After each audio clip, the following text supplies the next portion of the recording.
Hi అండి, అందరు భోంచేసారా? రండి, ఈరోజు మీకు చికెన్ పచ్చడి చూపిస్తా. ఇదిగోండి చికెన్ పచ్చడి. ఇప్పుడే కలిపాను, ఇంకా డబ్బాలోకి కూడా తీయలేదనమాట.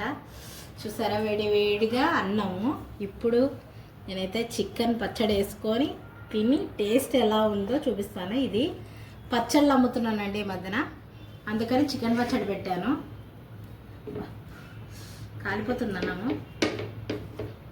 మనం తిని టేస్ట్ చేసిన తర్వాతనే ఎవరికైనా పెట్టాలన్నమాట. ఎందుకంటే ఇది 10 మంది తినేది కదండి స్టోర్, అందుకని.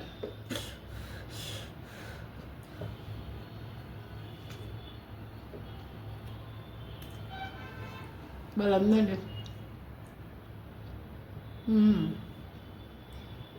మామూలుగా గట్టిగా రాయి మాదిరి ఉంటుంది, అట్లాంటిది ఇది అంత లేదండి, కొంచెం మంచిగా మెత్తగా స్మూత్గా ఉందన్నమాట.